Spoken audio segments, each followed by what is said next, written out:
The reason this hunt is more extreme than other antelope hunts in the United States is you're at elevations up to 9,000 feet where any given day it can snow on you. It can snow a foot in one day, where that's not normal for antelope hunting.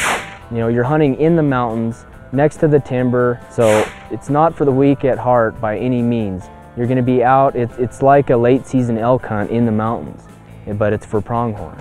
The first morning we left camp and it was drizzling and raining. We're about 2 degrees from snow. Now camp's at pretty low elevation, probably at about 8,000 feet.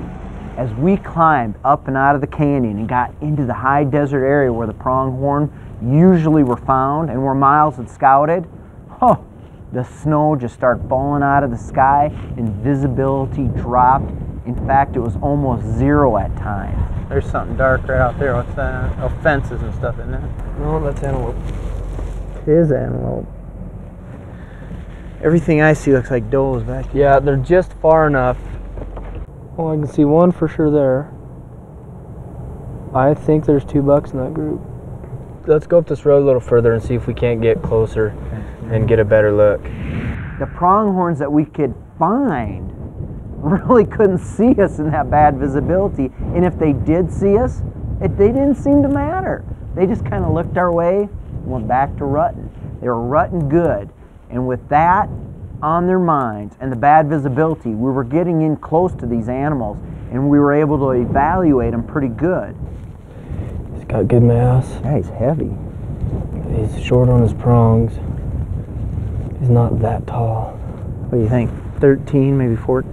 He's going to be real close to 14, but he's just got real short prongs, and he doesn't look like he's that old of a buck.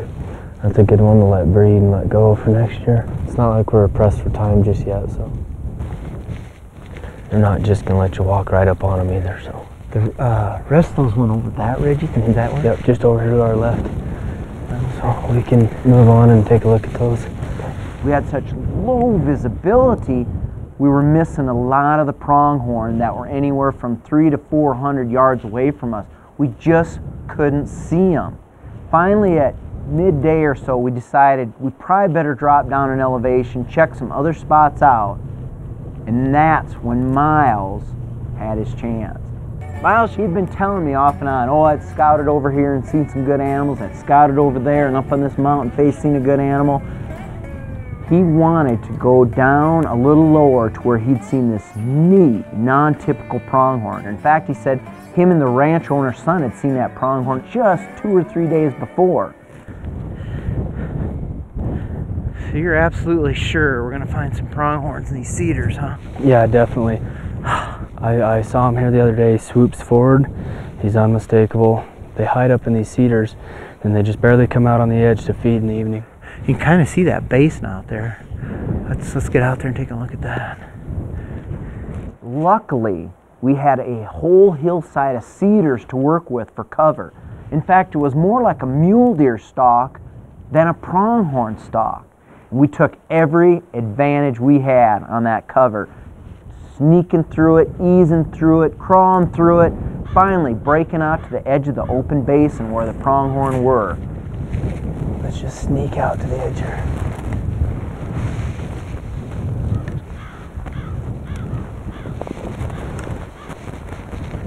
This is usually where they are, right out here. It's a good spot.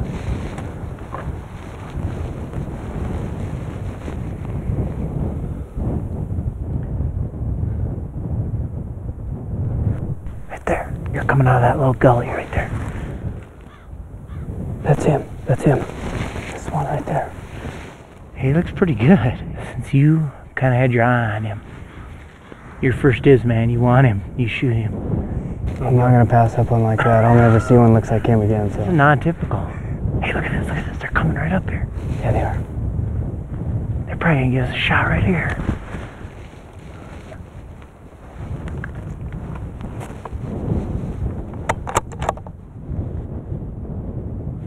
Oh man, they seen us, didn't they? And they took off down the hill.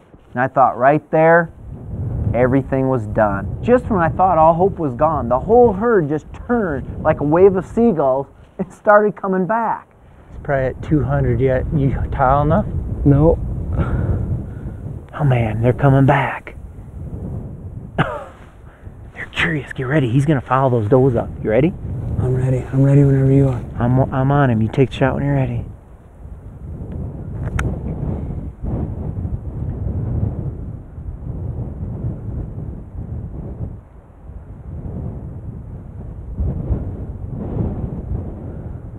Okay, ready?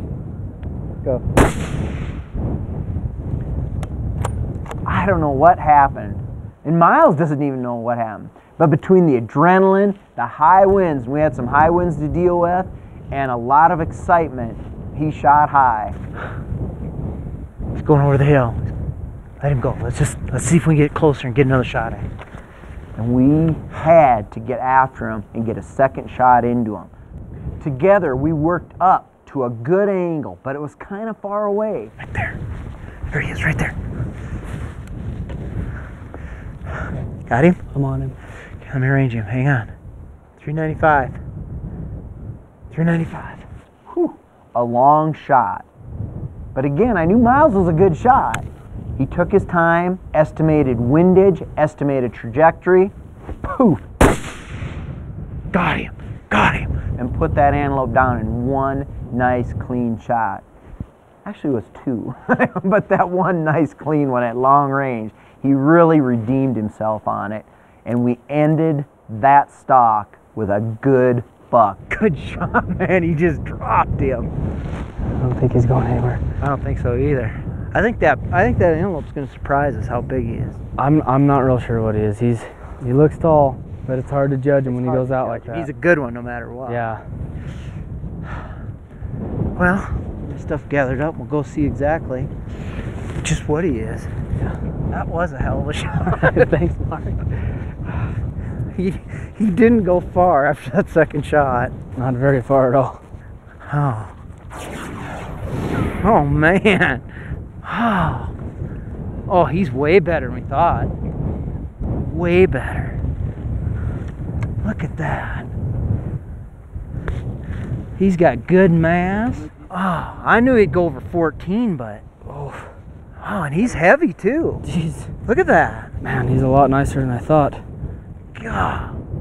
He's got to be close to 16 inches. Oh, yeah, he's over 50, well over 15. He's got at least 15. And he's an older buck too. Just look at him. I mean, his body build and everything. He's heavy. Oh, scoop, man. Look at that. Oh, scoops. Look at how far forward he just leans. That is a good buck. That is a really good buck. Look how much new growth he's got. Ooh. Ivory tips. Just barely chipped him off a little bit fighting, rubbing. That is a nice pronghorn. The only bad thing is, look at how far the truck is. I can't even see it. We've been hiking a ways today. That buck was over 15 inches, good prongs and heavy, and that's the caliber of pronghorn anybody would be happy to take home. One down, one to go. It was my turn, but unfortunately the weather was coming back and the squalls were back. Huh. I bet you're laughing all the way to the bank now. Oh, you bet. You got your antelope killed. The only bad thing is, you got to babysit me out here. I try to kill mine. I know. I think I'm going to stay in the truck, though, if we can ever get that close to one. So how are we going to kill one now? We're going to get really lucky. Hopefully. You know, don't you think maybe we should see if we can get down the valley and get out of this? I mean, this is a good spot to look for one up in this mountain, but now we got zero visibility. I don't even think we can see 100 yards now, probably 50. 50, 75. Yeah, we got to get below this cloud and see if we can't spot something down there, because this is a little too extreme for my antelope hunting likeness. We were dealing with mud, snow, everything, slick road conditions, just trying to get into another spot to find another good buck. And we started struggling finding good bucks. We were finding plenty in the 12 to 13 inch range. But we just weren't seeing the quality of buck that we knew this area was capable of producing. Day one ended. Miles had gotten his buck, but I hadn't gotten an opportunity, nor had I seen a buck that actually I wanted to shoot. So day 2 was going to be a race for me to try and wrap up my hunt, because I knew Miles had to get back to guiding. He had elk and other pronghorn hunters to attend to, and as much as he wanted to stay and hunt with me, guys got to make a living when the living can be made.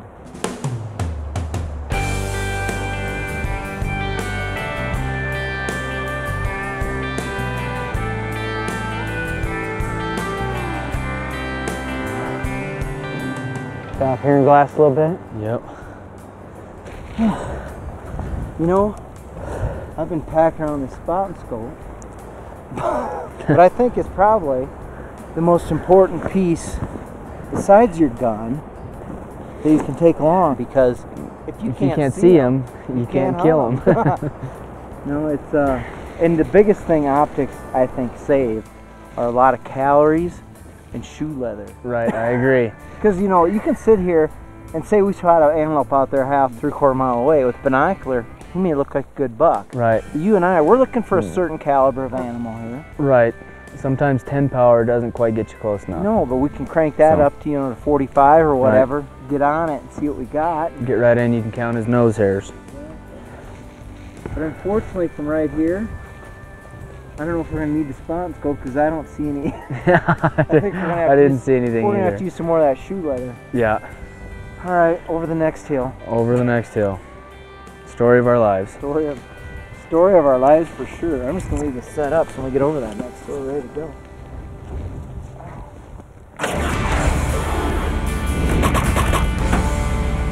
By lunchtime, we were still struggling. We had not seen the buck we wanted. The clock was ticking, things were coming to a close, and I knew we'd better get into some back country, off the beaten trail, where other hunters weren't getting to. Didn't you say now there's been a lot of activity in this basin over here? Right. I've seen a couple of herds over here. I've seen some bucks. They've been rutting good over here. So I think it's a good idea to peek over this hill and see what's over there. So we picked some basins where we figured other people just weren't getting to and put the long walk on. Just about the time I figured, you know, the day's coming to an end, I'm probably not going to get a pronghorn, everything fell together. In fact, we ran head first into a good pronghorn. With one glance, I knew he was a shooter, and he was coming right at us. Only problem was I had to gain more elevation to make the shot. He's coming this way fast. I dumped my backpack in a hurry, threw it to Miles, and I said, I'm taking off, man. And I took off at the fastest crawl, at least to me it seemed fast, through the mud, through the snow, through the sage, hopefully to a little higher vantage point so I could get a shot.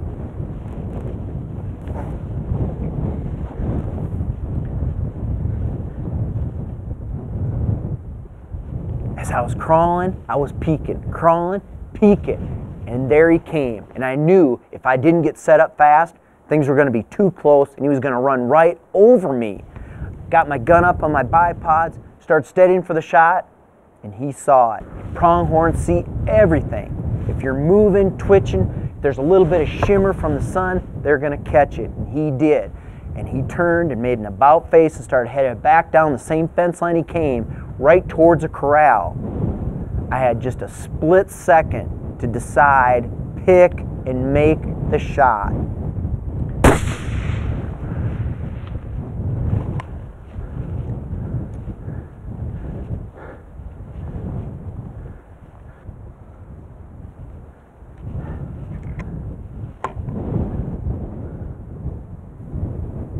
And I peeked up, and I could tell a second shot wasn't going to be needed. That buck wasn't going anywhere except for a ride in Miles' truck. Nice shot, Mark. Talk Good about shot. things falling in your lap. Right into place. Oh man. It worked out better probably you staying back there, It did. because he might have seen. He saw something to begin with. He was nervous. He was ready. He was ready to go. God. So we did that just the way we needed to. Let's see what he is. Yeah, we better go. Oh, that's a good buck. That's a nice buck. All right, he's heavy. Heavy, good prongs, Yeah. good curls. It's a nice buck, Mark. You know what's really nice? He's got good prongs. He's got good height. He'll probably go close to 14 or maybe a touch over. I don't know. That's a better than average buck. Yeah, that's a good pronghorn. You know, he's in pretty good shape for going through the rut already. Yeah, he's not all worn down. Oh, well, we got to get him tagged, dragged, and then bagged. There you go. He's going back home in the freezer. Gonna feed the chitlins with this one, I think. Okay. Well, it's time to start dragging, buddy. let's go. Then the work began.